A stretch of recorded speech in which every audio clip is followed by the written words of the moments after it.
Osoko bilkuran hartutako erabakiak. Musika eskola egokitzeko lanen lizitazioa irekita. Uribarre Nabaroa egoitzaren 150. urteurrena. Herri lanek eragozpen txikiak sortu ditzakete. Lekitoko osasun zentroak hitzaldia emango du martxoaren 20an. Larun batean udaberriko giroa nagusituko da. Igandean fronte batek zeharkatuko gaitu. Aurreko astean izandako osoko bilkuran hainbat erabaki onartu ziren. Alde batetik, San Andres auzoko eremu degradatuan dauden fatxaden birgaitze obren gaineko zergari, 160ko obaria aplikatuko zaio, eta irisgarritasuna hobetzeko obren gaineko zergari, 190koa. San Andres auzoa lehentasunezko eskuhartzegunea edo eremu degradatua izendatu zuen Eusko Jaurlaritzak. Izendapen honen filosofiarekin jarraituz, udalak etxebizitzetan bizigarritasun eta gutxieneko irisgarritasun baldintzak bete eta eraginkortasun energetikoaren aldeko neurriak bultzatzeko obari hauek onartu ditu. Bestalde udal langileen soldatak 2,25 igotzea onartu da Eudelek proposatutako gomendioak jarraituz. 2019ko langileen ordainsariak legez onartzen den gehienekora igoz. Elizatea kale 10ean kokatutako udal eraikinaren zati bat, musika eskola bezala egokitzeko obren lehenengo fasearen lizitazioa argitaratu da. Kontratu honen xede diren obrak burutzeko 10 asteko epea izango da eta 2019ko ekainaren 24tik irailaren 6ra egitea aurre ikusten da.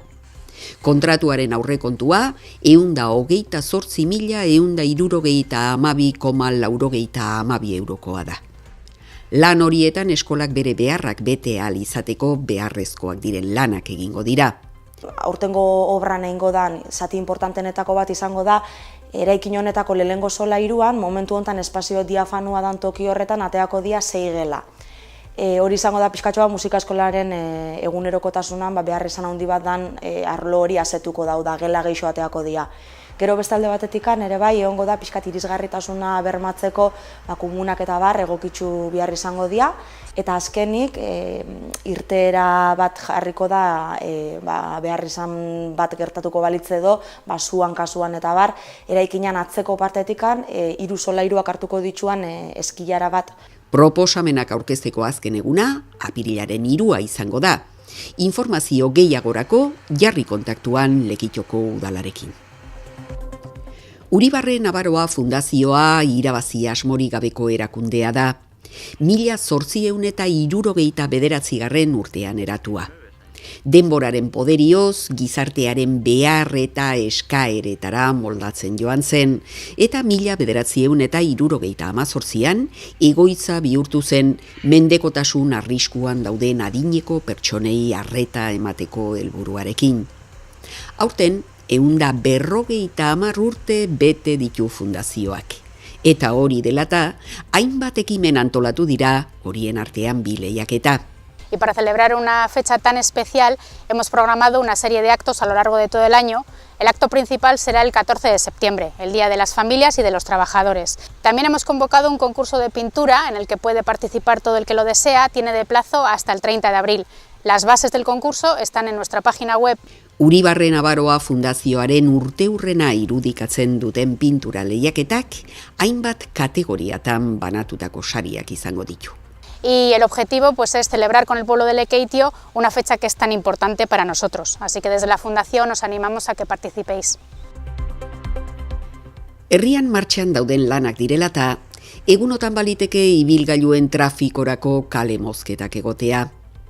Eusebio Maria Azkue kalearen berrurbanizazio lanekin jarraitzeko, aste honetatik aurrera aparkaleku batzuk kenduko dira Maria Diaz de Haro kaleko bidegurutzetik Juan Bautista Eguzkitza kaleko bidegurutzeraino. Bestalde Maria Diaz de Haro kaleko aparkalekuaren ingurua oinezkoentzat hobetzeko lanak ere hasi dira.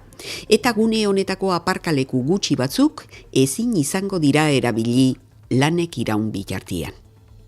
Era berean Santa Katalinako pasealekuan, Elizatea eta Arbiatx kaleetan ere lanek aurrera jarraitzen dute, eta trafiko mozketa txikiak egon daitezke. Posible den momentuan bueltatuko da normaltasuna aipatutako kaleetan. Barkatu eragozpenak. Lekitoko osasun zentroko langileek herritarrei zuzendutako hitzaldia emango dute martxoaren 20an. Bertan, kopagoa, etxeko botikakutxa eta osasun karpetaren inguruan hitz egingo dute horretan adituak direnek. Hitzaldia arratsaldeko 6etan egingo da Kultur etxeko Azkue aretoan. Bestalde ene kantaken sator jator ikuskizuna egingo da martxoaren 24an. Lehenengo saioko sarrera guztiak ordu gutxitan agortu ondoren, bigarren saio bat egingo da egun berean 6:30. Sarrerak salgai, Kulturretxian arratsaldez eta Traola estudioan 10 euroren truke. Ez galdu aukera eta lortu zurea.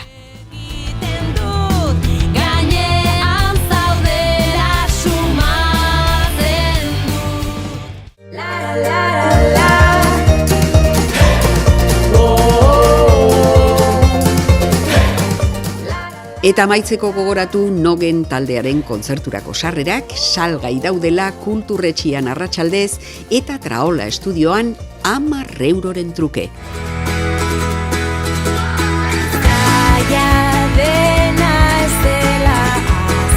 Talde donostiarrak ikusgarri zine aretoan emango du kontzertua apirilaren 19an arratsaldeko 8:30. Zatoz eta lortu zure sarrera.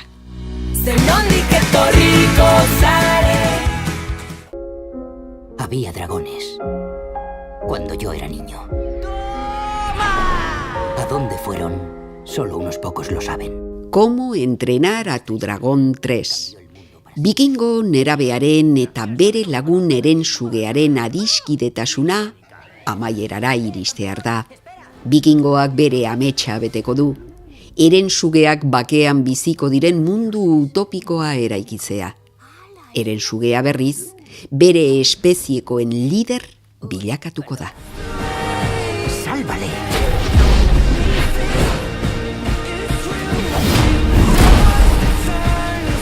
Tú y yo, campeón, siempre.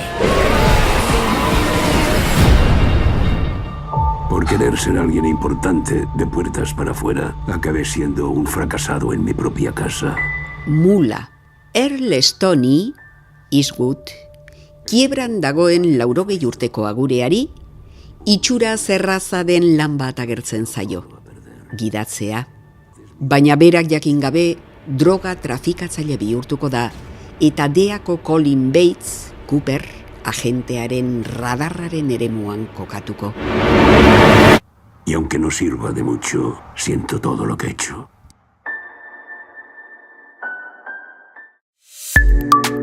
Eguraldia Kitxo elkarteak babestuta. Goiza moteletik igaro dugu eta tarteka euria egin du. Itsasoan ere olatu handiak izan dira protagonista, baina txikitzera egingo dute. Arratsaldean ostarte batzuk zabaldu diren arren, hodeiak gailendu dira zeruan, temperaturak 14 gradu zentigradukoak izan dira. Barikuan eguraldi egonkorra eta lasaia izango dugu. Egun sentia hotza izango da eta zeruan hodei hondarrak geratuko dira, baina goizean bertan argituko du eta eguerditik aurrera eguzkia jaun eta jabe izango da. Zapatua udaberri giroarekin dator. Eguzkitsu egongo da eta temperatura asko igoko da. Egun sentia fresko samarra izango da, baina ego ukituko haizeak eguzkiari bazterrak epeltzen lagunduko dio, eta beroenak 20 eta 25 gradu zentigradu artekoak izango dira. Arratsaldean brisa altxatuko da kostaldean. Domekan fronte batek bisitatu eta ipar-mendebaldeko haizearekin batera temperaturen berakada nabarmena eta euria eragingo ditu. Batez ere egunaren bigarren partean. Elur maila 600 metrotara jaitsiko da. Adi itsasoan olatuen altuerarekin 3 metro ingurukoak izango dira eta. Aprobetxatu beraz larunbata, igandetik aurrera eguraldiak txarrera egingo du eta. Hurrengo astea neku giroarekin hasiko dugu.